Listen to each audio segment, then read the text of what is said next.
Bismillah, Assalamualaikum.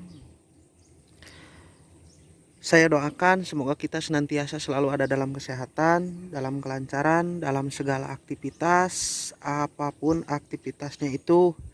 Yang dagang semoga laris, yang kuli semoga sehat dan lancar.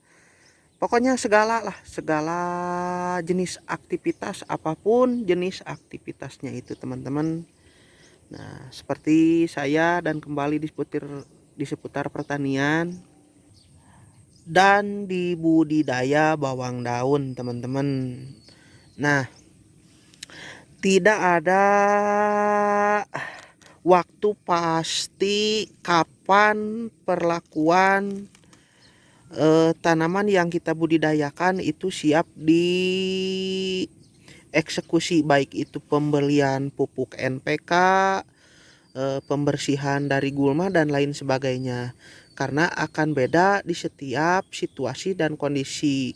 Namun ada baiknya kita rajin mengontrol tanaman yang kita tanam, karena itu adalah investasi jangka panjang kita, teman-teman. Namun umumnya setiap perlakuan itu dimulai rata-rata 2 menjelang 3 minggu kemudian, baik itu gulma, pembersihan dari gulma, pengaplikasian pestisida, dan pemberian pupuk kimia, teman-teman, tergantung jenis tanaman yang kita tanam. Seperti saya, teman-teman, nah di proses tanam, bukan proses budidaya bawang daun ditumpang sarikan dengan cabai. Sekarang menginjak 3 minggu, teman-teman. Dari mulai proses pengolahan lahan, tanam sampai sekarang. Nah, ini kondisinya, ini cabainya, teman-teman. Sudah mulai muncul daun baru beregenerasi, teman-teman. Nah, ini daun lama yang kita tanam dan terbawa dari persemaian bibit tersebut, teman-teman. Sudah mulai. Nah, ini cirinya, teman-teman, akar tanaman cabai yang kita tanam sudah mulai menyebar. Jadi siap untuk kita aplikasikan, baik itu pemberian agen hayati, pembenah tanah, nutrisi, pupuk kimia, dan lain sebagainya, teman-teman. Dan pagi ini saya akan melakukan pengaplikasian pestisida untuk kedua kalinya pada budidaya bawang daun. Tapi yang kita akan bahas, saya ceritakan, mungkin bukan kita bahas, teman-teman, adalah tentang penyakit moler, busuk batang, layu, dan lain sebagainya. Pokoknya jenis bakteri.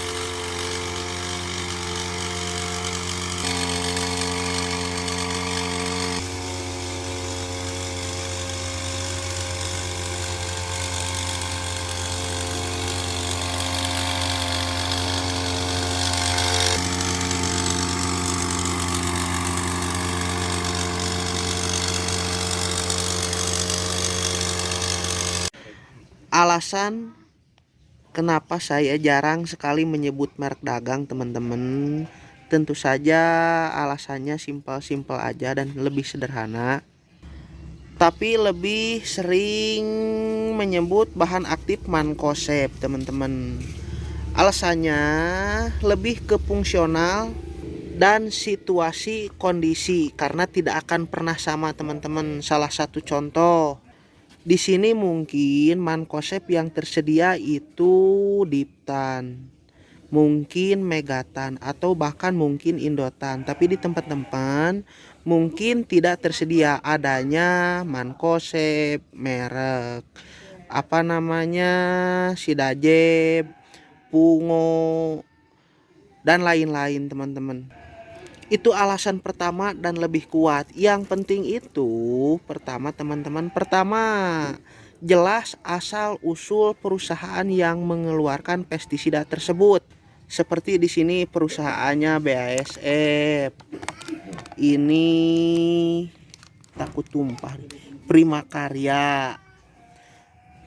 Patokannya kualitas barang, itu bisa kita lihat kalau kita aplikasikan, tapi bisa terlihat dari kemasan perusahaan yang mengeluarkan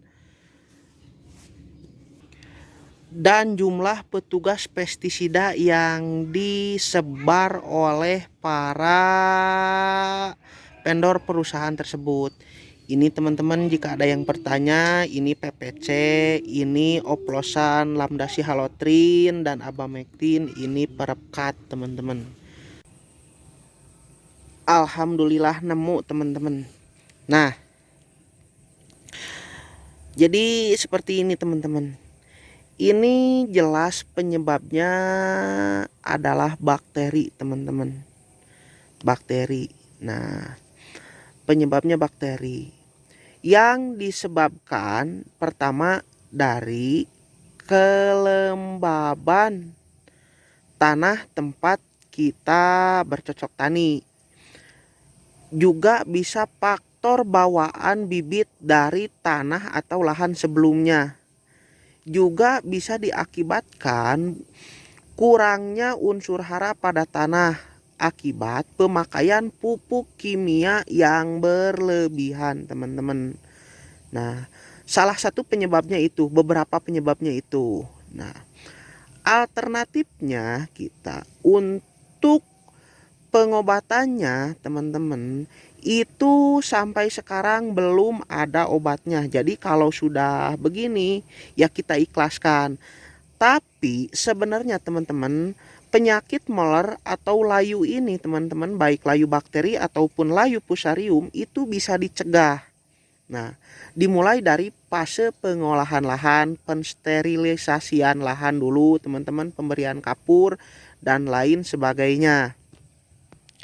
Itu sangat saya rekomendasikan teman-teman.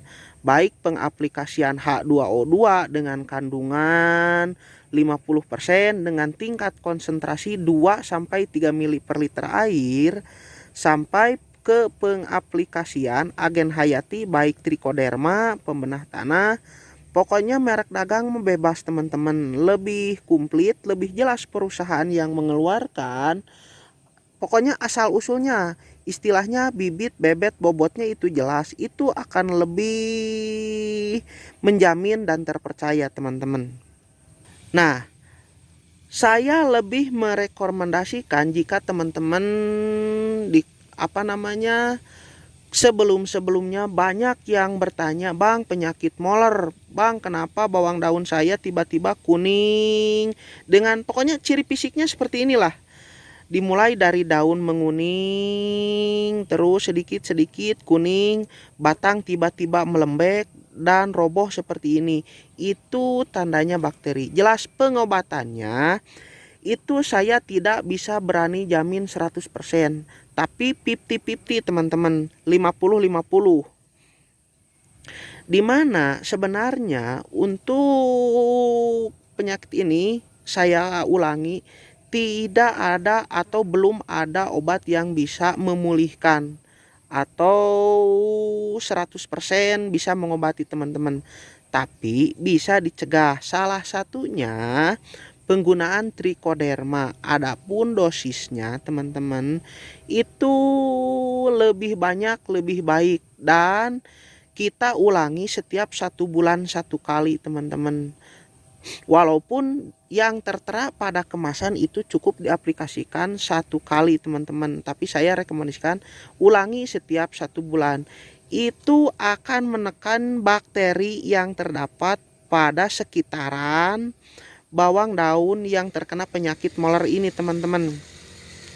Jadi jelas pengobatannya atau pencegahannya bisa kita lakukan bakteri dengan bakteri, atau mau kimia sekalian teman-teman, itu bisa.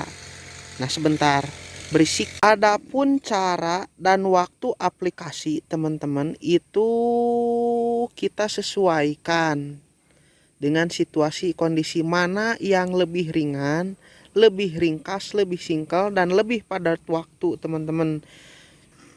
Ini perbedaan setelah kita semprot dengan pengaplikasian pestisida yang sesudah dan yang belum teman.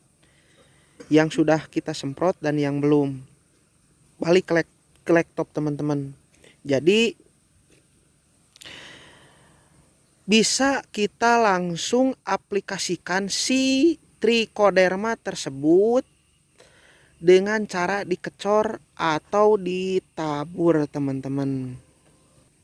Dengan melihat jumlah ambang pengendalian batas atau sederhananya sesudah ada gejala langsung kita sikat, langsung kita aplikasikan trichoderma atau apapun itu teman-teman setelah ada gejala. Tapi saya lebih merekomendasikan fase awal tanam teman-teman. Nah, itu akan lebih baik teman-teman. Jadi akan mampu mencegah teman-teman. Jadi silahkan rangkum sendiri teman-teman lah. Karena saya selalu berharap selalu ada hal dan nilai positif dari setiap video yang saya upload bersama teman-teman. Oke, kita bahas ulang teman-teman. Singkatnya, untuk pengobatan layu fusarium, layu bakteri atau moler pada budidaya bawang daun dan budidaya apapun itu teman-teman, untuk pengobatannya itu tidak ada obat yang pasti 100% bisa menyembuhkan teman-teman. Nah, yang ada hanya pencegahan. Adapun beberapa perusahaan mengklaim bisa mengobati layu fusarium dan layu bakteri atau moler pada budidaya bawang daun. Itu mungkin hanya tingkat kepercayaan diri saja teman-teman. Tapi itu urusan mereka. Urusan saya hanyalah berbagi pengalaman sharing di seputar pertanian. Nah, singkatnya lagi teman-teman, untuk pengobatannya itu bisa kita lakukan salah satunya dengan pengaplikasian trichoderma, baik itu dicor maupun ditabur. Nah, tapi untuk jaminan sembuh atau tidaknya saya hanya bisa memastikan itu tingkat keberhasilannya 50-50 atau 50-50 teman-teman. Tapi setelah kita aplikasikan, saya hanya bisa menjanjikan, saya jamin 99% bakteri yang terdapat pada sekitar perakaran tidak akan menyebar teman-teman, karena seperti yang saya katakan, pengobatan bakteri itu ada baiknya kita lawan dengan bakteri, atau kalau mau full fungisida atau pestisida kimia sekalian teman-teman. Oke lah, karena videonya terlalu panjang, saya kira cukup. Nanti kalau saya sudah punya alat yang lebih bagus, kita akan buat videonya secara singkat, padat, dan lebih akurat teman-teman. Sebelum video ini saya tutup, saya selalu berharap selalu ada hal dan nilai positif dari setiap video yang saya upload teman-teman. Sampai jumpa di lain waktu, lain kesempatan, dan sampai jumpa di video berikutnya.